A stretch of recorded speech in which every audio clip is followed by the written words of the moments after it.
Hello. Hello, അലിയാക്കത്തല്ലേ? അതെ. Hi bro. സംസാരിക്കാൻ അല്ല ടൈം ഉണ്ടാവോ, ഒഴിവുണ്ടാവോ, അതോ തിരക്കിലാണെന്ന്? സമയം ഒരുപാട് ഫ്രീ അല്ല, എന്നാലും പറയൂ. അല്ല, ചുമ്മാ വിളിച്ചാണ്. ഐ മീൻ കുറെ വിളിക്കണം എന്ന് വിചാരിക്കുന്നു. അപ്പോ ഉം. അങ്ങനെ വിളിച്ചതാണ്. നമ്മൾ സംസാരിച്ചിട്ടുണ്ടായിരുന്നു വാട്സപ്പില്. അന്ന് ആ, എന്നോട് വിളിക്കാൻ പറഞ്ഞു, പക്ഷെ പിന്നെ എനിക്ക് വിളിക്കാൻ പറ്റിയില്ല. ആ, ആ, നാട്ടിലഞ്ചിലേക്ക് ആ. വിളിക്കാൻ പറഞ്ഞു. ഇപ്പോഴല്ലോ, ഒരു 5-6 മാസം മുമ്പായി. ആ, ശരിയാ. വീട്ടില് കുറച്ച് പ്രശ്നമൊക്കെ ആയിട്ട് വന്നു. ആരോടെല്ലാം എന്തെങ്കിലും ഇത് പറയണല്ലോ, അപ്പൊ അതിനായിട്ട് അപ്പൊ അങ്ങനെ വിളിച്ചാണ്. പിന്നെ ഞാൻ തന്നെ വിഷയം വിട്ടുപോയി. നമ്മുടെ വീഡിയോസ് ഒക്കെ കാണാറുണ്ട്. All good. എനിക്ക് എന്തോ പറയണ്ട അറിയില്ല കേട്ടോ. അതാണ് ഒന്നാമത്തെ കേസ്. കുറച്ച് കാര്യങ്ങൾ പറയണമെന്നാണ്, പക്ഷെ യുനോ അതിപ്പോ സ്റ്റെക്ക് ആയ അവസ്ഥയാണ്. എല്ലാരും പോലെ തന്നെ ഒരു മുർത്തദ് ആണ്. ആയി, കുറച്ചായിട്ടായി. എന്താ, മുന്നേ വിശ്വാസമായിരുന്നു. അപ്പോ പിന്നെ നമ്മളൊരു വിശ്വാസം വെച്ചാല് കുറച്ച് കൈൻഡ് ഓഫ് ഒരു എക്സ്ട്രീം ലെവലിലായിരുന്നു കേട്ടോ. ചെറുപ്പം മുതൽ. ഐ മീൻ ഈ പേടിച്ചിട്ട് ആണ് ബേസിക്കലി കാര്യം പറയാനുള്ളത്. മറ്റേ എന്റെ ഒരു എക്സാമ്പിൾ പറയുകയാണെങ്കിൽ, ഞാനൊരു തരത്ത് പറഞ്ഞ ഉറങ്ങുമ്പോ ചെല്ലുന്ന ഒരു ദിക്റൊക്കെ ഉണ്ട്. ദിക്ർ എല്ലിട്ട് വലതുഭാഗത്ത് ചെരിഞ്ഞ് കിടന്ന് ഉറങ്ങണം എന്നൊക്കെ പറഞ്ഞിട്ടൊരു ഒരു സീൻ ഉണ്ടല്ലോ. അങ്ങനെ അങ്ങനെയൊക്കെ വൻ എക്സ്ട്രീംസ് ആയിട്ട്. അതായത് അന്നൊരു ദിവസം ഞാൻ അങ്ങനെ പെട്ടെന്ന് കിടന്ന് ഉറങ്ങി, ഇതൊന്നും ചെല്ലാതെ ക്ഷീണിച്ചിട്ട് കിടന്ന് ഉറങ്ങി. പിന്നെ പുലർച്ചെ നമ്മൾ പാതിരാത്രി ഞെട്ടി നീക്കുമ്പോൾ ഞാൻ എടുക്കുന്ന കമിഴ്ന്ന് കിടന്നിട്ടാ എന്നിട്ടാ നീക്കണത്. അപ്പൊ നമുക്ക് പേടിയായി, അള്ളാ കുടുങ്ങിയ നേരം കിട്ടുമല്ലോ, കമിഴ്ന്ന് കിടക്കാൻ പാടില്ല അങ്ങനെ എന്തോ ഞങ്ങളെ പഠിപ്പിച്ചിട്ടുണ്ടായിരുന്നു. അങ്ങനെ ഉറങ്ങരുത് എന്ന് പറഞ്ഞിട്ട്. എന്നിട്ട് അപ്പൊ തന്നെ ദിക്റൊക്കെ കൈവെള്ളയിൽ മുഖം വെച്ച് അങ്ങനെ കിടക്കണം. അതെ, വലതുഭാഗം ചെരിഞ്ഞ് കിടക്കണം. അതെ, ഞാൻ എടുക്കുന്നത് കമിഴ്ന്ന് കിടന്നിട്ടായിരുന്നു. നമുക്ക് പേടി കൂടി, അയ്യോ ഇതിനായി പിന്നെ ഒരു ശിക്ഷ വേണ്ടല്ലോ വെച്ചിട്ട് അപ്പൊ തന്നെ പ്രാർത്ഥിച്ച് വീണ്ടും വലതുഭാഗത്ത് കിടന്ന് അങ്ങനത്തെ ഒരു ലെവലായിരുന്നു. പിന്നെ പോകെ നമ്മളൊരു ഏജിലൊക്കെ എത്തുമ്പോ ഏഴാം ക്ലാസ്സിൽ ആ ടൈമില് കുറച്ചുകൂടി സയന്റിഫിക് സാധനങ്ങൾ കുറച്ചുകൂടി കയറുമല്ലോ. ആ ടൈമിലാണ് ചാന്ദ്രദിനം പരിപാടികളൊക്കെ ആയിട്ട് സ്കൂളിൽ വലിയ ആഘോഷങ്ങളൊക്കെ ആയിരുന്നു, അറിയുന്നു വിചാരിക്കുന്നു. അപ്പോ അന്ന ടൈമിലാണ് ഈ ഫസ്റ്റ് ഡൗട്ട് വരുന്നത്. അതായത് ഈ മീറാജിന്റെ കഥ വെച്ചിട്ട് ഒരാൾക്ക് ഇപ്പൊ നമ്മള് കാണുന്ന ഫോട്ടോസിൽ ഇപ്പൊ നീന സോങ് ബാക്കി ആസ്ട്രോണോട്ട് ആണെങ്കിലും ഇവരൊക്കെ സ്യൂട്ടൊക്കെ ഇട്ടിട്ടാണല്ലോ പോകുന്നത്. മൈൻഡില് ഇതെങ്ങനെ ഒരാള് വെറുതെ പോയിട്ട് ഇങ്ങനെ വരിക രീതിക്ക് ഒരു സാധനം വന്നു. നമ്മളിതിപ്പോ ആരോട് ചോദിക്കാൻ വന്നാലും കറക്റ്റ് ഒരു ഉത്തരമില്ല. പിന്നെ വേറെ കുട്ടികൾക്ക് ചോദിക്കുമ്പോൾ അവരോടുള്ള ഹാർഷ് ആയിട്ടുള്ള ആൻസർ കാണാൻ നമുക്ക് പിന്നെ ചോദിക്കാനുള്ള പേടിയാണ്. പിന്നെ നമ്മൾ ചോദിച്ചാൽ നമ്മളെ കുറ്റക്കാരാക്കുന്ന രീതിയിലാണ് അവരൊരു അറിയാലോ അവരൊരു ആൻസർ അങ്ങനെ ഉണ്ടാവുക. അങ്ങനെ പോയി പിന്നെ അതിനെ പറ്റി പിന്നെ ഇതായിട്ടില്ല. അതിനെപ്പറ്റി അങ്ങനെ ചിന്തിക്കാതെ പിന്നെ നമ്മളെ പഠിത്തം കാര്യങ്ങളൊക്കെ ആയിട്ട് ഇങ്ങനെ പോകുന്നു. അതിന്റെ ഇടയ്ക്കാണ് കോവിഡ് വന്നിട്ടാണ് പിന്നെ അത് ആകെ. അപ്പൊ നമ്മൾ ഒറ്റപ്പെട്ടല്ലോ, ഇങ്ങനെ കോളേജിലെ ഫ്രണ്ട്സിന്റെ ആകെ അലോൺ. അപ്പോഴാണ് പിന്നെ കൂടുതൽ വായിക്കാനൊക്കെ തുടങ്ങിയത്. അപ്പൊ അതിന്റെ ഇടയ്ക്ക് നമ്മുടെ ഒരു ഫ്രണ്ട് എഴുതിയ ഒരു ബുക്ക്, ഒരു കഥ വായിച്ചു, ചെറിയ നോവല്, ഫേസ്ബുക്കിലൊക്കെ എഴുതുന്ന പോലത്തെ ഒരു കഥ. അപ്പൊ അതും ഇതിന്റെ ഗോഡിന്റെ ഒരു എക്സിസ്റ്റൻസുമായിട്ട് എങ്ങനെ ഉണ്ടായിരുന്ന രീതിക്ക് ഒരു കഥയാണ്. അപ്പൊ ആ കഥ വായിച്ചു കഴിഞ്ഞപ്പോ എനിക്ക് തോന്നി വാട്ട് ഇഫ് എന്നതായിപ്പോയി, എന്തുകൊണ്ട് ഇങ്ങനെ ആയിക്കൂടാന്ന രീതിക്ക്. ആ കഥയിൽ പറയുന്നത് മനുഷ്യന്മാരുടെ ക്രൈമും ഇതൊക്കെ കുറക്കാൻ വേണ്ടിയിട്ട്, ഒരു സോഷ്യൽ കൺസ്ട്രക്ട് ഉണ്ടാക്കാൻ വേണ്ടിയിട്ട്, ഒന്ന് പ്രേരിപ്പിക്കാൻ വേണ്ടിയിട്ട് ഉണ്ടാക്കുന്ന സാധനമാണ് ഇത്. ഇങ്ങനെ ഉണ്ടായി കഴിഞ്ഞാൽ ആൾക്കാർ തെറ്റിലേക്ക് പോകില്ല എന്ന രീതിക്ക് ഒരു സാധനം. എനിക്ക് അങ്ങനെ തോന്നി തുടങ്ങിയിട്ടാണ് പിന്നെ കൂടുതൽ ആകെ സംശയം ഉള്ളത് കൂടി പോവെന്നുള്ള രീതിക്കായി പോയി. അങ്ങനെ അത് പിന്നെ വീട്ടിലൊന്നും അങ്ങനെ സംസാരിച്ചിട്ടില്ല കേട്ടോ. അത് ബിക്കോസ് നമുക്ക് പറയാനുള്ളൊരു, നമ്മൾ എന്തെങ്കിലും പറഞ്ഞിട്ട് കാര്യമില്ല വീട്ടില്. നമുക്ക് പറയുമ്പോ ഞാൻ അങ്ങനെ ഒരു ആക്കുന്ന ആളാണ്. അതായത് നമ്മൾ എന്തെങ്കിലുമൊക്കെ പറഞ്ഞിട്ട് ഒഴിവരുത്, പക്ഷെ നമുക്ക് പറയാൻ കറക്റ്റ് റീസൺ വേണം. എന്നിട്ട് അത് ഇരുന്നിട്ട് നമ്മൾ പഠിച്ചു വെച്ചാല് ലോജിക്കൽ കാര്യങ്ങൾ മാത്രമേ എന്റെ പ്രശ്നം ഉണ്ടായിരുന്നുള്ളൂ. ഇതെങ്ങനെ നോക്കിയിട്ട് ഇത് കണക്ട് ആവുന്നില്ല. ലോജിക്കലി കുറെ പ്രശ്നങ്ങൾ ഉണ്ടായിരുന്നു. അതിന്റെ എക്സിസ്റ്റൻസും പ്രശ്നമായി. പിന്നെയാണ് ഇങ്ങനെ യൂട്യൂബില് വീഡിയോസ് സജഷൻ വരൽ തുടങ്ങി. ഞാനായിട്ടാക്കിയതല്ല, അത് ഓട്ടോമാറ്റിക് സജഷൻ വന്നതാട്ടോ, ഞാൻ സെർച്ച് ചെയ്തിട്ടൊന്നുമല്ല. അപ്പൊ ഇങ്ങനെ ഈ കോളിംഗ് പരിപാടിയൊക്കെ ആയപ്പോ നല്ല രസം സംഭവം. മുന്നേ എങ്കിൽ നമുക്ക് എന്റെ നബീനൊക്കെ ആൾക്കാർ ഫേസ്ബുക്കിലൊക്കെ ഇങ്ങനെ കളിയാക്കുന്ന സമയത്ത് നമുക്കിങ്ങനെ രോഷം വരും. നമുക്കൊരു രോഷം വരും, കൈയൊക്കെ തരിക്കും. ഓ ഇവൻ നമ്മുടെ നബിനെ പറയോ, അതെ അത്ര ധൈര്യം എനിക്ക് അങ്ങനത്തെ ഒരു അങ്ങനെ ടൈം ഉണ്ടായിരുന്നു കേട്ടോ.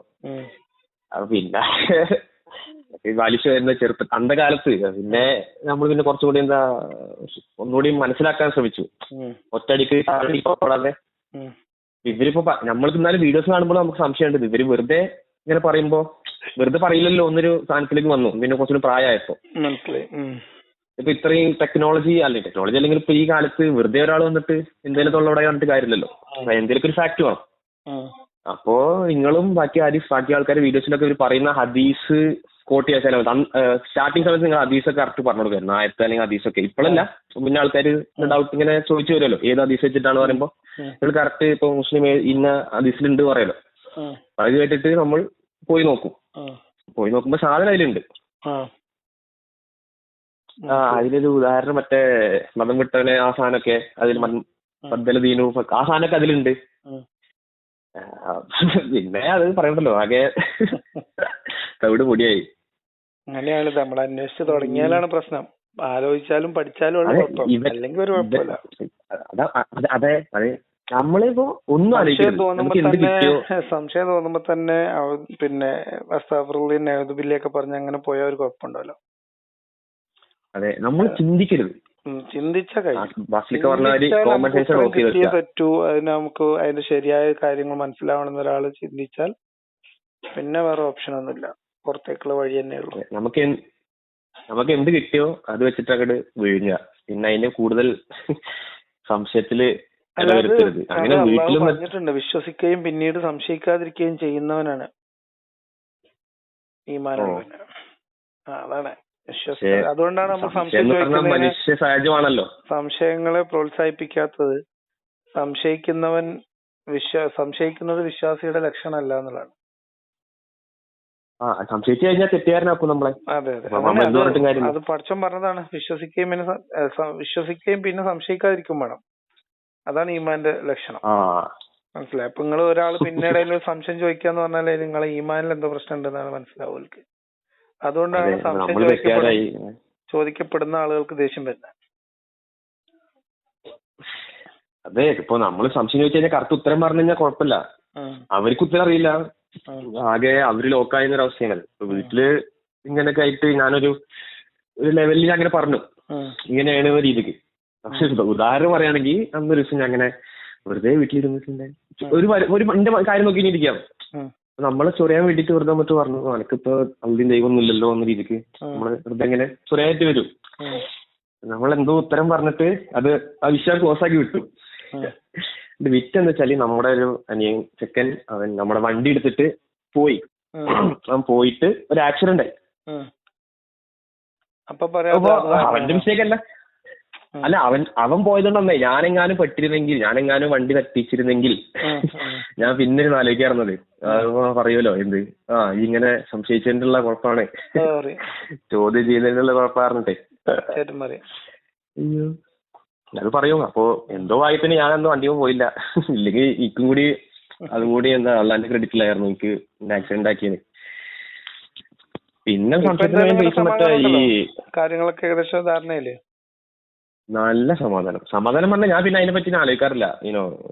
നമ്മളിങ്ങനെ നിലത്ത് പിരിക്കുന്നു അല്ലെങ്കിൽ അതിനെ പറ്റി ആലോചിക്കാറില്ല. നമ്മുടെ ലൈഫിൽ പോകുന്നു. ഞാൻ പിന്നെ കൺസിഡർ ചെയ്യുന്നത് ഒരു നല്ല മനുഷ്യനായിട്ട് ജീവിക്കുക, അത്രേ ഉള്ളൂ. ബാക്കിയുള്ളവർക്ക് ബുദ്ധിമുട്ടുണ്ടാക്കാതെ ഒന്നും ചെയ്യാതെ നമുക്ക് ഞാൻ പറഞ്ഞ കാര്യം നോക്കിയിട്ട് പോവാ. അത്രേ ഉള്ളൂ ചിന്തിക്കാനും, അത്ര ചിന്തിച്ചാൽ മതി. അതെ, കൂടുതൽ നമ്മളതിൽ ആലോചിച്ചാലാണ് പ്രശ്നം വരുന്നത്. കൂടുതൽ വെച്ചാൽ നമ്മള് കുറച്ച് ഉള്ള സംശയങ്ങൾ ക്ലിയർ ചെയ്യണം. ക്ലിയർ ചെയ്ത് തന്നിരുന്നെങ്കിൽ ഇപ്പൊ ഞാൻ ഇപ്പൊ പഴയ പോലെ ഇപ്പൊ ഇങ്ങനെ പോലെ ആയിരുന്നില്ല. പക്ഷെ അവർക്ക് അതിന് ഉത്തരമല്ല, നമ്മൾ നോക്കുന്ന കാര്യങ്ങളിൽ ആണെങ്കിൽ വാസ്തവാണത്.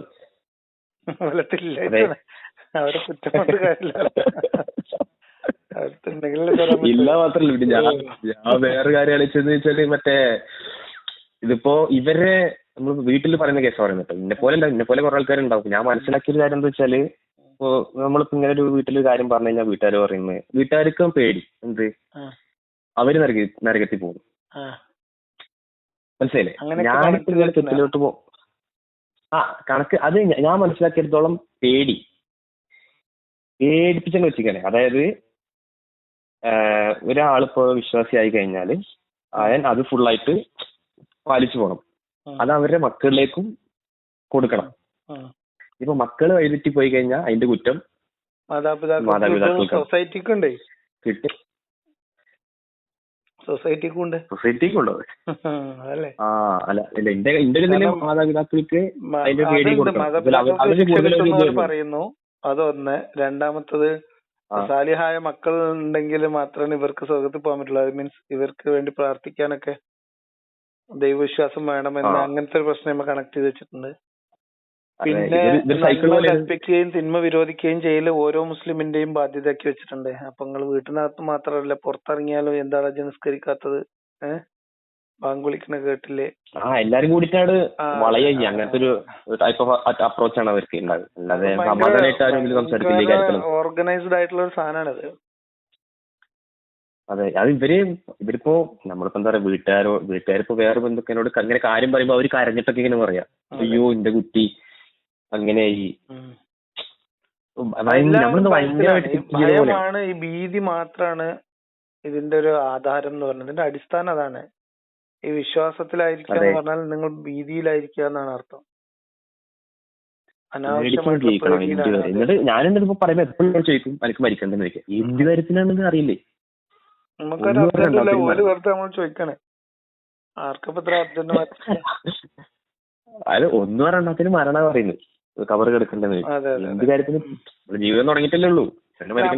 അവര് ജീവിതം തന്നെ ഈ ചിന്തയിലാണ്, ഈ പേടിയിലാണ്. മരിച്ചാലുണ്ടാവും. വാസ്തവത്തിൽ ഇവർക്ക് ജീവിതത്തിൽ സമാധാനം എന്ന സാധനം, യഥാർത്ഥത്തിൽ വിശ്വാസമുള്ള ആൾക്ക് സമാധാനം എന്ന സാധനം എന്താന്ന് പോലും അറിയില്ല. ഒരു വെറുതെ ഇങ്ങനെ പറയും സമാധാനാണ്. അത് ആ വിശ്വാസത്തിന് പൂർണ്ണമായും പുറത്തു കടക്കാൻ കഴിഞ്ഞാൽ മാത്രമേ നമ്മൾ എന്താണ് സമാധാനം എന്ന് അറിയുന്നുള്ളൂ. അത് വിശ്വാസത്തിലിരിക്കുന്നവർ മനസ്സിലാവില്ല. ഇത് ലോജിക്കൽ കുറെ സാധനങ്ങൾ കേട്ടോ. ഇതിപ്പോ ഒരു എക്സാമ്പിൾ പറയുകയാണെങ്കിൽ നിങ്ങളൊരു വീഡിയോ ഞാൻ എന്റെ ഒരു ബന്ധുവിനെ അയച്ചു കൊടുത്തു. നമ്മളൊരു കസിൻ സിസ്റ്റർ അയച്ചു കൊടുത്തു. അപ്പൊ ഇവര് സീൻ ചെയ്തത് വാട്സപ്പിൽ. ഞാൻ എന്നിട്ട് വേറൊരു സംഗതി ചോദിച്ചു, ആ വീഡിയോ ഉണ്ടോ ചോദിച്ചു. അപ്പൊ പറഞ്ഞ് ഇല്ല, ഞാൻ ആ വീഡിയോ അയച്ച പാടെ അങ്ങനെ ഡിലീറ്റ് ചെയ്തെന്ന് പറഞ്ഞു. തുറന്നുകൂടി നോക്കിയില്ല. അബദ്ധത്തിൽ എങ്ങനെ ഓപ്പൺ ആയാലും പേടിച്ചിട്ടേക്കോ? അതെ, അബദ്ധത്തിന് ഇവർക്ക് സംശയം ഉണ്ട്, മനസ്സിലായി. എന്നോട് പറഞ്ഞിട്ടുള്ള കാര്യം, അതായത് ഇതിന്റെ സെയിം സംശയം. അതായത് ഈ ഇസ്ലാം വിശ്വാസപ്രകാരം മുസ്ലിം മാത്രം സ്വർഗത്തിൽ പോകുള്ളൂ, മുസ്ലിങ്ങൾ മാത്രം സ്വർഗത്തിൽ പോകുള്ളൂ. ഇനി അങ്ങനത്തെ അതാണല്ലോ അതിന്റെ ഒരു ഇത് വരുന്നത്. അപ്പൊ നമ്മുടെ ഡൗട്ട്, നമ്മുടെ കൂടെ കളിച്ചു കിടന്ന ബാക്കി കൂട്ടുകാരന്മാര്, ബാക്കി അന്യമതസ്ഥരൊക്കെ ഇവരൊക്കെ നരകത്തിൽ പോകും. ഈ സാധനം ഞാൻ ചോദിച്ചപ്പോ അവർക്ക് സംശയം ഉണ്ടാകുന്നതിന്റെ എന്തൊരു സംശയം ഉണ്ടാകുന്ന എങ്ങനെ വെച്ചാൽ ഗാന്ധിജി, ഞാൻ ചോദിച്ചു ഗാന്ധി സ്വർഗത്തിൽ പോയിച്ചു. ഉള്ളി എന്താ അന്യവസ്ഥനാണ്, പക്ഷെ സ്റ്റിൽ നല്ല മനസ്സിലായിട്ടാണ് നടക്കുന്നത്. അത്ര അത് പിന്നെ ബാക്കി തിരക്കേണ്ട ആവശ്യമില്ല. എന്നാലും അങ്ങനത്തെ കുറേ ആൾക്കാരുണ്ടല്ലോ. സംശയം വന്നിട്ട് എന്താ ചെയ്ത് അള്ളാഹിനോട് തൗബ ചെയ്തു. അപ്പോൾ റെഡി ആയി. പിന്നെ അതിനെ പറ്റി കൂടുതൽ ആലോചിച്ചില്ല. ഉത്തരം കിട്ടിയില്ല. സംശയം അവിടെ അങ്ങനെ വന്നിട്ട് മൂടി. അതിനെ പറ്റി കൂടുതൽ പോന്നോട്ടെ. ഈ പിന്നെ സൽക്കർമ്മങ്ങൾ എന്ന് പൊതുവിൽ അറിയപ്പെടുന്ന ഇസ്ലാം പറയുന്ന കാര്യങ്ങള് അവിശ്വാസിയായിട്ടുള്ള ഒരാൾ ചെയ്താല് അതിന്റെ അതായത് അവിശ്വാസികളുടെ സൽക്കർമ്മങ്ങൾ പ്രവർത്തിച്ചതിന്റെ ഫലം വെള്ളത്തിലെ വര പോലെയാണ്, അല്ലെങ്കിൽ മരുഭൂമിയിലെ മരീചിക പോലെയാണ്, അല്ലെങ്കിൽ അതാണ് ഈ ആഴക്കടലിലെ ഇരുട്ട് പോലെയാണ്.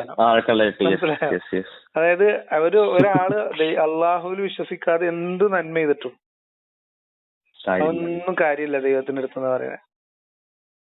അപ്പൊ പിന്നെ ചിന്തയാ നോക്കൂ. നമുക്ക് അങ്ങനത്തെ കുറെ സംശയങ്ങളാണ്. ബാക്കിയുള്ളവരെ കൺസേൺ, ബാക്കിയുള്ളവരെ കുറിച്ച് നമ്മൾ ആലോചിക്കുന്നുണ്ട്. അതിനൊരു ഉത്തരമൊന്നുമില്ല. നമ്മുടെ നാട്ടിലുള്ള ആൾക്കാരാണ് എത്രയെങ്കിലും പിന്നെ മരിക്കുന്ന സമയത്ത് എങ്ങനെയാ നമുക്ക് അറിയില്ലല്ലോ, അതുകൊണ്ട് നമുക്ക് പറയാൻ പറ്റില്ല എന്നൊക്കെ പറയും. പക്ഷെ ഒരാള് കാഫിറായ നരകത്തിൽ പോകില്ല, സ്വർഗത്തിൽ പോകില്ല എന്ന് മാത്രല്ല, മുസ്ലിങ്ങള് വിശ്വസിച്ചവർ അവര് വിശ്വസിച്ച് എന്ത് വൃത്തികേട് കാണിച്ചാലും അവർ ചെയ്ത തെറ്റിന്റെ ശിക്ഷ അനുഭവിച്ചു കഴിഞ്ഞാൽ പിന്നെ വല്ല ഹൗദുൽ കൗസറിൽ മുക്കിയിട്ടെടുത്ത് സ്വർഗത്തിൽ കിടുമെന്നും പറയുന്നുണ്ട്.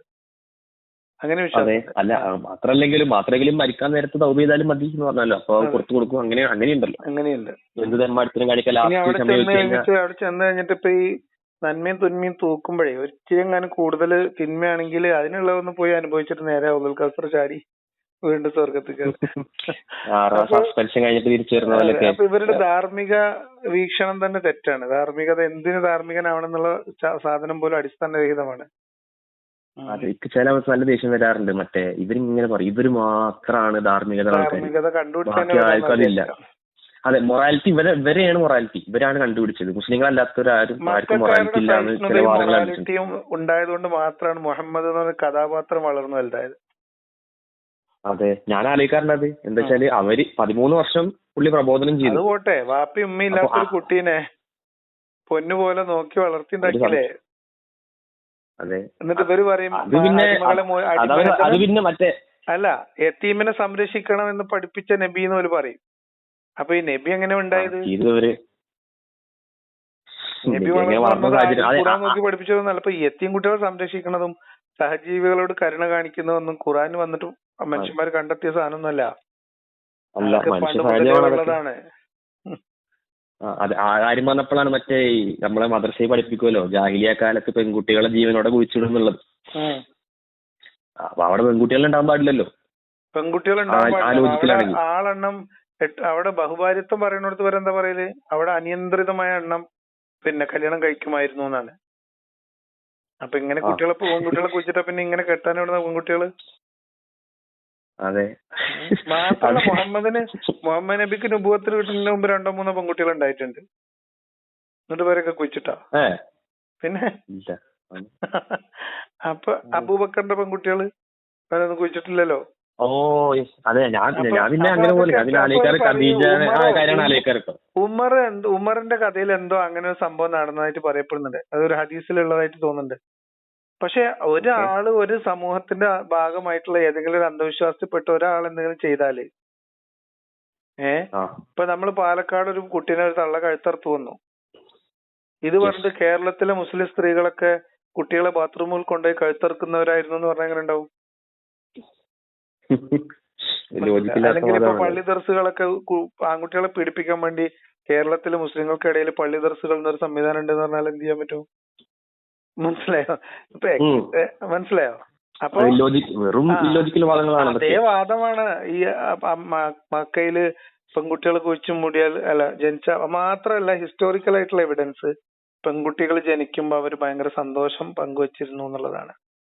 അവര് ദൈവത്തിന് നന്ദി പറയുന്ന ചില കാര്യങ്ങളൊക്കെ ഒരു പഴയ ഒരു പുസ്തകത്തിൽ വായിച്ചിട്ടുണ്ട്. ഇതൊക്കെ വെറുതെ മാരേജ് ആൻഡ് കിൻഷിപ്പ് എന്ന് പറഞ്ഞിട്ടൊരു പുസ്തകം ഉണ്ട്. അത് ഈ പ്രീ ഇസ്ലാമിക് അറേബ്യയുടെ ഹിസ്റ്ററി പറയുന്ന പുസ്തകം. അതിനകത്ത്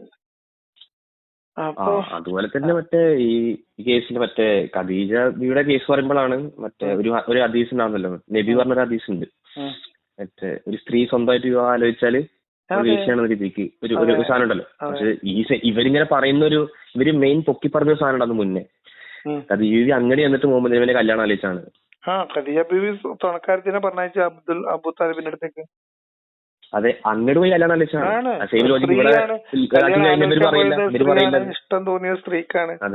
ഖദീജയുടെ തീരുമാനപ്രകാരമാണ് കല്യാണം നടക്കുന്നത്. ഖദീജയുടെ പ്രണയവും അതാണ്. പ്രേമവിവാഹമൊക്കെ ആറാമല്ലേ പിന്നെ. അതെ, അല്ല അവര് പറയുന്നത് നബിന് അത്രയും ക്വാളിറ്റി ഉള്ളതുകൊണ്ടാണ് അങ്ങോട്ട് പോയി കല്യാണം ആലോചിച്ചെന്നാണ് ഇവര് പറഞ്ഞത്. പ്രേമിക്കുന്ന എല്ലാവരോടും ചോദിച്ചു നോക്കിയും ഒരാൾക്ക് ഒരാളുടെ പ്രേമം തോന്നുമ്പോ അയാളുടെ എന്തെങ്കിലും ഒരു ക്വാളിറ്റി ഇവർക്ക് ഇഷ്ടപ്പെടും. നമ്മൾ ഏതൊരു സിനിമയിൽ തമാശയില് പറയില്ലേ, ഏത് ഭാഗം ഇഷ്ടപ്പെടും? ചിലപ്പോ സംസാര ഭാഗമായിരിക്കും. അതെല്ലാ പ്രണയത്തിലും എല്ലാ ആകർഷണങ്ങളിലും ഉണ്ട്. ഖദീജക്ക് മാത്രമുള്ള പ്രത്യേകത ഒന്നല്ല, മുഹമ്മദ് നബിക്ക് മാത്രമുള്ള പ്രത്യേകത ഒന്നല്ല. അല്ല, ഞാൻ പറഞ്ഞ വിഷയത്തെ പറ്റിയാണ്. അങ്ങോട്ട് കല്യാണം ആലോചിച്ചാൽ അവർ ഈ വിഷയത്തിൽ ഇതായിട്ട് കൂട്ടിക്കെട്ടില്ല, ഈ അതിശയായിട്ട് കൂട്ടിക്കെട്ടില്ല. കൂട്ടിക്കെട്ടി കഴിഞ്ഞാൽ ഖദീജയുടെ വില പോകുന്നില്ലെങ്കിൽ ആ നിലക്ക് കാണേണ്ടി വരും. അപ്പൊ അവരത് പറയില്ല. അവര് ചിലത് ആവശ്യമുള്ളത് അങ്ങോട്ട് എടുക്കും, ബാക്കി അങ്ങോട്ട് വിഴുങ്ങും. സമയത്ത് ആയിഷയുടെ കല്യാണം പറഞ്ഞ സമയത്ത് നബി 25 വയസ്സിലെ ഖദീജ ബീവിനെ കെട്ടിയ 40 വയസ്സുള്ളപ്പോന്ന് പറയും. പറയും ചെയ്യും. ഇവർക്ക് ഇവരുടെ പ്രശ്നം എന്താ വെച്ചാൽ ഇപ്പൊ നമ്മളിപ്പോ 6 വയസ്സിന്റെ കല്യാണം പറഞ്ഞു കഴിഞ്ഞാൽ ഇവര് കുറെ പറയും ഇവര് 20 വയസ്സിൽ കെട്ടിയില്ലേ, ഇവര് ഇതില് കെട്ടിയില്ല എന്നൊക്കെ വന്നിട്ട് പറയും. പക്ഷെ ഞാൻ ആലോചിക്കണത് 6 വയസ്സ് ഓക്കെ. ഇന്ത്യയിൽ ഇപ്പൊ ഗാന്ധിയുടെ കേസിൽ തന്നെ 13 ആണെങ്കിൽ അല്ല മാത്രല്ല ഇതിപ്പോ വേറൊരു ലോജിക്ക് പറഞ്ഞുതരാം. ഇപ്പം ഗാന്ധിജി 12 വയസ്സിലോ 8 വയസ്സിലോ 9 വയസ്സിലോ കല്യാണം കഴിച്ചു 13 13 എന്നതുകൊണ്ട് ഇന്ത്യയിലെ ഭരണഘടനയിൽ ഗാന്ധിജി ഇത്രാമത്തെ വയസ്സിൽ കല്യാണം കഴിച്ചുകൊണ്ട് ഇന്ത്യക്കാർക്ക് എല്ലാവർക്കും ഈ വയസ്സ് കല്യാണം കഴിക്കാം എന്ന് നിയമം എഴുതി വെച്ചിട്ടില്ലേ? ഇസ്ലാമിൽ അങ്ങനെയല്ല. ഫിഖ്ഹ് സുന്നയില് ബാലവിവാഹം അനുവദനീയമാകുന്നതിന്റെ തെളിവ് മുഹമ്മദ് നബി ആയിഷനെ കല്യാണം കഴിച്ചാണേ. ശൈശവ വിവാഹമൊക്കെ ഹലാലാണ്. അതിന്റെ മതപരമായ തെളിവ് മുഹമ്മദ് നബി 6 വയസ്സിന് ഉള്ള സമയത്ത് ആയിഷനെ കല്യാണം കഴിച്ചു എന്നുള്ളതാണ്. അതുകൊണ്ടാണ് വിമർശിക്കപ്പെടുന്നത്. അല്ല, ഞാൻ പറഞ്ഞ പോയിന്റ് അതല്ല. ഞാൻ പറഞ്ഞ പോയിന്റ് ഇവരിപ്പോ ഇങ്ങനെ പറയുമ്പോൾ ഗാന്ധിജി ഇങ്ങനെ 13 വയസ്സിൽ കല്യാണം കഴിച്ചില്ലെന്ന് ചോദിക്കും. അപ്പൊ ഇവര് മനസ്സിലാക്കാത്ത കാര്യം ഗാന്ധിജി കല്യാണം കഴിക്കുമ്പോ ആ കുട്ടിക്കും അതേ പ്രായമാണ്. അതെ, സംഭവം തെറ്റാണ്. അതേ പ്രായമാണ്. അതുപോലെ 6 വയസ്സിന് 52-ലോ 50 ഗാന്ധിജിയുടെ പുസ്തകത്തിൽ റിഗ്രറ്റ് ചെയ്ത് പറയുന്നുണ്ട്. യെസ് ഞാൻ വായിച്ചിട്ടുണ്ട്. അപ്പൊ ഐഷയും ലോജിക്ക് വരിക്കില്ല. 6 വയസ്സുകാരനെ 52 53 അത്രയാണ് കല്യാണം കഴിക്കുന്നത്. അത് മോശമല്ലേ വെച്ച് കഴിഞ്ഞാൽ ജപ പറയുള്ളൂ. അത് പിന്നെ പറയാം എന്താണ് ഒരു സാധനം പറയല്ലോ, ഏറ്റെടുത്തിട്ട് സംരക്ഷിക്കാൻ അങ്ങനെ എന്തോ ഒരു വാദം ഉണ്ടല്ലോ ഇവർക്ക്. അതിന്റെ ഇത് അല്ല, വേറെ സാധനം കേട്ടിരുന്നു. ഇതിനെന്താ ഹദീസൊക്കെ കറക്റ്റ് പ്രോപ്പർ പറഞ്ഞു കൊടുക്കാനോ അങ്ങനെ എന്തോ സാധനം, അങ്ങനെ എന്തോ ഒരു വാദം ഉണ്ട് അവർക്ക്. ഹദീസുകള് പിന്നെ ദാമ്പത്യവുമായി ബന്ധപ്പെട്ട ഇസ്ലാമിക നിയമങ്ങളൊക്കെ പഠിപ്പിച്ചു കൊടുക്കാൻ വേണ്ടിട്ടാണ് ഈ 6 വയസ്സ്. അങ്ങനെ എന്തോ സാധനങ്ങളാട്ടോ. അതൊക്കെ എം അക്ബറിന്റെ കണ്ടുപിടുത്തങ്ങളാണ്, സ്വയംകൃതികളാണ്. അങ്ങനെയൊന്നും എവിടെ ഇല്ല. പുള്ളി എന്തേലൊക്കെ പറയണ്ടേ? ഈ സാധനം പറഞ്ഞപ്പോ നിങ്ങൾ 2 ദിവസം മുന്നേ ഒരു വീഡിയോ ചെയ്തല്ലോ, വിവാഹ സ്ത്രീയുടെ പ്രായത്തെ പറ്റിട്ട് എം അക്ബറിന്റെ പഴയൊരു വീഡിയോ. അതില് ഒരു സ്ത്രീ ചോദിക്കുന്നുണ്ടല്ലോ, ഇങ്ങനെ ചെറിയ പ്രായത്തിൽ കെട്ടിക്കഴിഞ്ഞാ കുട്ടിയും മറ്റു വിധവയാവുകയാണല്ലോ. അതെ, അതിന്റെ വിറ്റെന്ന് വെച്ചാല് പുള്ളി അതിനൊരു എക്സ്പ്ലനേഷൻ കൊടുക്കുന്നുണ്ട്. 3-4 വട്ടം കെട്ടിത്തത് മനസ്സിലായിരുന്നില്ല. എന്താ ഞാൻ കോരയെന്ന് ആലോചിച്ചത്. കേട്ടു, നിങ്ങളുടെ കിളി വരെ പോയി. ഞാൻ എത്ര വട്ടം കേട്ടാറ് എനിക്ക് മനസ്സിലായില്ല. അപ്പൊ എന്താ പറഞ്ഞിട്ട് ഇപ്പോഴും മനസ്സിലായില്ല പുള്ളി പറഞ്ഞത്. അവിടെ ഇവിടെ നോടാതോട് പറഞ്ഞു. അതിന് ഉത്തരവൊന്നല്ല, അങ്ങനെ എന്തൊക്കെയാണ് പറഞ്ഞേ. ഞാൻ 2-3 വട്ടം കേട്ടു, എനിക്ക് മനസ്സിലായില്ല. അങ്ങനെ തന്നെയാണ് അക്ബർ ഉത്തരം പറയാം. കേട്ടവനക്ക് കിളിയാണ് പറക്കുക. ചോദ്യം ചോദിച്ചവനെ ചോദിക്കേണ്ടിന്നില്ലാന്നാണ് തോന്നണം. അതാണ് അക്ബറിന്റെ ഉത്തരം. പറഞ്ഞല്ലേ, മേലാൽ ഇനി അക്ബറിനോട് ചോദിക്കാൻ ഒരു സ്ഥലത്ത് ചെല്ലും ചെയ്യും. അതാണ് പുള്ളിയുടെ ഒരു സ്ട്രാറ്റജി. ആ താത്താന്റെ കിളി പോയിണ്ടാവും. എന്താ പറഞ്ഞപ്പോ പിന്നെ ചോദിക്കാൻ പറ്റില്ലല്ലോ, ഒന്നുകൂടി വ്യക്തമാക്കാൻ പറയാൻ പറ്റില്ലല്ലോ. അങ്ങനെ അവസരം ഉണ്ടാവില്ല. അതെ, അതുപോലെ നിങ്ങൾ മറ്റേ വീഡിയോസ് മറ്റേ ഈ പിശാചിനെ ക്രിയേറ്റ് ചെയ്തൊരു അങ്ങനത്തെ ഒരു കോൺവെർസേഷൻ ഉണ്ടായിരുന്നു വേറെ ആളായിട്ട്. ഇപ്പോഴല്ല, കുറെ മുന്നേ. അതിലൊക്കെയാണ് ഇതിന്റെ സംശയങ്ങളൊന്നും ഞാൻ പിന്നെ ഒന്നുകൂടി ആലോചിച്ചു തുടങ്ങിയപ്പോ ശരിയാണ്. അതായത് നമ്മളെ പഠിപ്പിക്കുന്ന അള്ളാഹുവിനൊക്കെ അറിയാം. ഒക്കെന്ന് വെച്ചാൽ ഒക്കെ അറിയാം. ഇവര് ചില പോയിന്റ് പറയും മുഹമ്മദ് നബിയെ പടക്കാൻ വേണ്ടിയിട്ടാണ്, ഐ മീൻ ഇവർക്ക് വേണ്ടിയിട്ടാണ് ഈ ലോകം തന്നെ ഉണ്ടാക്കിയത്. അങ്ങനെ ഒരു സാധനം ഉണ്ടല്ലോ, ലോകം പടക്കാൻ തന്നെ കാരണമായ മുഹമ്മദ് നബി നബിനൊക്കെ അതിൽ ചില കോട്ടുകളുണ്ട്. അപ്പോ നമ്മൾ ആലോചിക്കുന്നത് അന്ന് ആദ്യമൊക്കെ ഉണ്ടാക്കി, സ്വർഗവും നരകമൊക്കെ ആദ്യം ഉണ്ടാക്കിയിട്ടാണ് പിന്നെ മനുഷ്യന്മാരുണ്ടാക്കുന്നത്. അതുകൊണ്ടാവത്തെ അതിലൊക്കെ ഒരു ഫോൾസ് ആണ്. നമ്മൾ ആലോചിക്കുന്നത് ഈ ഇബ്ലീസ് ഇങ്ങനെ ആവും എന്നുള്ളതൊക്കെ അറിയാം. എന്നിട്ടും പുള്ളി ഒന്നും ചെയ്തില്ല. ഈ ചങ്ങായിനെ തന്നെ പിടിച്ചോണ്ടുപോകുമ്പോ പുള്ളിക്കറിയാലോ ഇയാള് പറഞ്ഞ അനുസരിക്കില്ലാത്തവനാണെന്ന്. അതെ, എന്നിട്ട് പുള്ളി തുറന്നു വിടും ചെയ്തു. തുറന്നു വിടാച്ചാലും ഉള്ള പവറൊക്കെ കൊടുത്തു വിട്ടു. അതായത് വലിയൊരു വിറ്റിട്ടോ. അതാണ് ഉദ്ദേശം. സിനിമയിൽ പറയുമ്പോ അള്ളാന്റെ ഉദ്ദേശം വേറെയാണ്. അതാ സംഭവം. അങ്ങനെ വിടുന്നത്. അതെ. അതേ അതുപോലെ നിങ്ങള് ഒരു നിങ്ങളെ മറ്റേ മീറാജ് രാവിലെ മറ്റേ നിസ്കാരത്തിന്റെ ഇത് കിട്ടിയ കഥല്ലേ, അത് അതിനെ പറ്റി ഒന്ന് ഒരു വീഡിയോ ചെയ്യണം കേട്ടോ. ഇതിന്റെ ലോജിക്കൽ ഒരു സാധനം ഞാൻ പറഞ്ഞത് എനിക്ക് തോന്നിയുള്ള സാധനം ഞാൻ പറഞ്ഞത്. അതായത് നബിനെ കണ്ടിട്ട് പറഞ്ഞു 50 റക്അത്ത് നിസ്കാരം കൊടുത്തു. നബി ഏറ്റവും മതി കേൾക്കാതെ അവർക്ക് ശരിയെന്ന് പറഞ്ഞിട്ട് പോകുന്നു.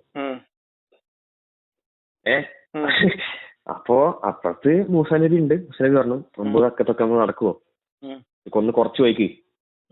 എന്നിട്ട് പോയിട്ട് 45 40 അങ്ങനെയാണല്ലോ നമുക്ക് ലാസ്റ്റ് 5 എത്തുന്നത്. അപ്പൊ ഞാൻ ആലോചിക്കണതേ ഈ മറ്റേ മൂസനബി കഥയാണോ, മൂസനബി അവിടെ ഇല്ലെങ്കിൽ മൂസനബി 50 റക്അത്തിൽ ഇങ്ങോട്ട് വന്നിരുന്നില്ലേ. എന്നിട്ട് രാവിലെ ഒക്കെ നീച്ചു മുതൽ രാത്രി വരെ പ്രാർത്ഥന, വേറെ കഥയുടെ ലോജിക്ക് എന്താ അറിയോ? എന്റെ ഒരു നിഗമനം, ഇത് ഈ യാത്ര പോകുന്നത് മക്കയിൽ നിന്ന് മദീനയിലേക്ക് ഹിജ്റ പോകുന്നതിന്റെ തൊട്ട് മുമ്പത്തെ വർഷമാണ്. 8-9 വർഷം അതായത് ഖദീജയും അബൂതാലിബും ഒക്കെ മരിച്ചതിന് ശേഷമാണ്. ആ അപ്പൊ എന്ത് സംഭവം എന്ന് വെച്ചാല് മുഹമ്മദ് നബി മക്കയില് പരമാവധി ശ്രമിച്ചു, അവിടെ ഒന്നും നടക്കുന്നില്ല, ക്ലച്ച് പിടിക്കുന്നില്ല. ഇനി പോണത് മദീനയിലേക്കാണ് പ്ലാൻ ചെയ്യുന്നത്. അപ്പൊ പിന്നെ നമ്മുടെ അക്കബ ഉടമ്പടിയൊക്കെ നടന്നുകൊണ്ടിരിക്കുകയാണ് 2 വർഷമായിട്ട്. അപ്പോ മദീനയിലേക്ക് പോകാന് പദ്ധതി ആവിഷ്കരിക്കുന്നതിന്റെ ഇടയിൽ മദീനയെ കുറിച്ചുള്ള പഠനത്തില് മദീനയില് ഭൂരിപക്ഷം ഉള്ളത് ജൂതന്മാരാണ് എന്നറിയാം, അറിയാം. അപ്പൊ അവിടുന്ന് സഖ്യത്തിലാകാൻ പോകുന്ന അറബി ഗോത്രങ്ങൾക്കിടയിലും അവരുടെ സഖ്യങ്ങളായിട്ടുള്ളത് കുറെ ചെറിയ ജൂത ഗോത്രങ്ങളാണ്. അപ്പൊ ജൂതന്മാര് ഒരുപാടുള്ള ഒരു പ്രദേശമാണ് മദീന. അപ്പൊ അവരുടെ വിശ്വാസത്തിന്റെ സെന്റിമെന്റ്സിലേക്ക് കൂടി ഒന്ന് അപ്രോച്ച് ചെയ്യലായിരുന്നു ഈ കഥയുടെ ഉദ്ദേശം. അതുകൊണ്ടാണ് ഇപ്പൊ ഇവരുടെ കണക്കഥ അനുസരിച്ചിട്ട് കഅബയുടെ നേരെ മുകളിലാണ് അള്ളാന്റെ അർശ് ഇരിക്കുന്നത്. മനസ്സിലായോ? അപ്പോ ഒരു ബുറാക്കിനെയും കൂട്ടി അള്ളാന്റെ മുകളിലേക്ക് അള്ള കൊണ്ടുപോവുകയാണെങ്കിൽ ഇപ്പൊ വിമാനത്തിൽ നമ്മൾ ഈ ഫിസിക്സ് ഒന്നും ഇവിടെ ബാധകമല്ലല്ലോ. അള്ള കൊണ്ടുപോകുമ്പോ അപ്പൊ ഒരു ബുറാക്കിനാണ് മേലേക്ക് വെച്ചിട്ട് നേരെ കഅബന്റെ മുകളിൽ നിന്ന് നേരെ കൊണ്ടുപോയി അള്ളാന്റെ അടുത്ത് നേരെ എത്തും. ഷോർട്ട് കട്ട് അതാണ്. എന്തിനാ മുഹമ്മദ് നബി ആ നട്ടപ്പൈരാക്ക് ഇവിടുന്ന് ആദ്യം ഒന്ന് ബൈത്തുൽ മുഖദ്ദസിൽ പോയത്? അത് ജൂതന്മാരുടെ പുണ്യസ്ഥലാണ്. അവിടുന്ന് എങ്ങോട്ടാ പോകുന്നത്? അള്ളാന്റെ അടുത്ത് പോകുന്നത്. തിരിച്ചു വരുമ്പോ നബിനെ സഹായിക്കുന്നത് ആരാണ്? മൂസാ നബി. അവിടെ ഈസാ നബി.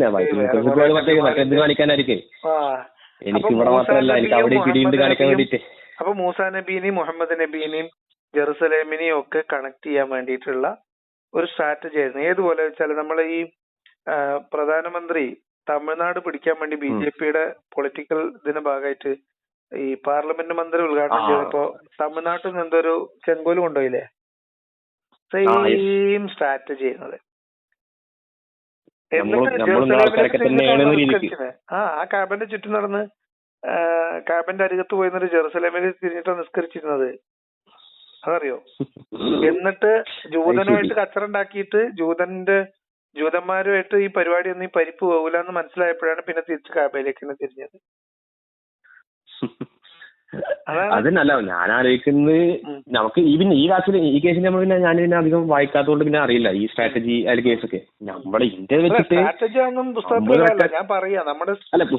അത് മനസ്സിലായി. ഞാൻ പിന്നെ അത് വായിച്ചിട്ടില്ല. ഇന്ത്യ ബേസിക് നമ്മളെ പഠിപ്പിക്കുന്ന കാര്യം വെച്ചിട്ട് ഇങ്ങനെ 50 എണ്ണം കൊടുത്തു, 50 കൊടുത്തു, 5 എണ്ണം കുറച്ചു.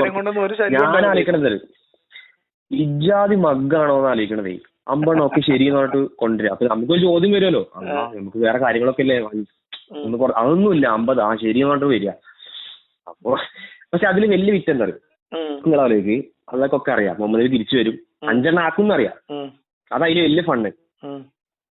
അതെ, എന്നിട്ടും 50 കൊടുത്തു. ഞാൻ കൊടുത്താലും വഴിയിൽ മൂസ തടയുന്നു എല്ലാവർക്കും അറിയാം.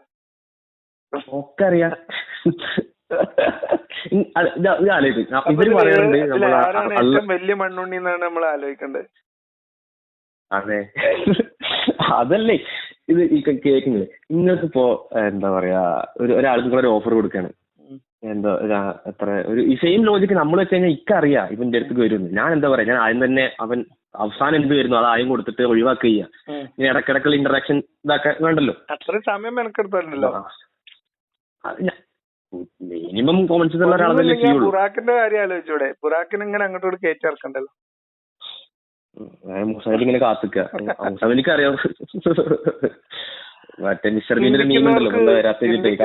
ദൃഷ്ടാന്തമുണ്ട് എന്ന് പറഞ്ഞ ഖുർആൻ വചനാണ് എനിക്ക് എല്ലാവരോടും പറയാനുള്ളത് ആ കാര്യത്തിലൊക്കെ. കുറച്ചൊക്കെ ചിന്തിക്കില്ല. അത് അതിന്റെ ബര പ്രശ്നം അതാണല്ലോ. എന്തായാലും നടക്കട്ടെ. എന്തായാലും ഇപ്പൊ നിങ്ങൾക്ക് സമാധാനല്ലേ? ഞാൻ എല്ലാവർക്കും സമാധാനം മുന്നേണ്ട്. ഞാൻ പിന്നെ അത് കാണലുണ്ട്. മറ്റേ ചില ആൾക്കാരെ വീഡിയോസ് ആണ് മറ്റേ അയ്യോ. അത് പിന്നെ വേറെ കാര്യം പറയാം. നിങ്ങൾ ഇങ്ങനെ ചില ആൾക്കാരെ വിളിക്കുമ്പോ ചില ചോദ്യങ്ങൾക്ക് നിങ്ങൾ അപ്പൊ തന്നെ അടിച്ചു കൊടുക്കണം, അല്ലാതെ അതിനെങ്ങനെ ഇട്ട് വലിപ്പിക്കരുത്. മനസ്സിലായി?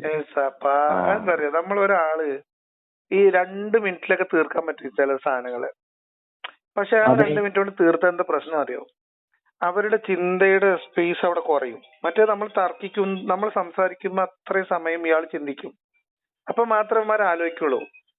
മനസ്സിലായോ? നമ്മളെ സംസാരത്തില് അതിന്റെ വിശദാംശങ്ങളിലേക്ക് പോവുകയും അവരെ കൊണ്ട് തന്നെ കുറെ കാര്യങ്ങളൊക്കെ തന്നെ പറയിപ്പിക്കുകയും ചെയ്യുമ്പോ നമ്മളോട് ഉത്തരം പറയാൻ വേണ്ടിയെങ്കിലും ഇവരിങ്ങനെ അതിന്റെ ലോജിക്ക് ആലോചിച്ചുകൊണ്ടിരിക്കും. അതാണ് ഇതില് ഒരു കാര്യം. ഇക്കുവിന് മറ്റേ റേഞ്ച് പറ്റുള്ളതുകൊണ്ട് പിന്നെ ദേഷ്യം വരും ചില കേസ് ഞാൻ തീർക്കും, അതൊന്നും പിന്നെ നമ്മൾ പുറത്ത് വിടാറില്ല.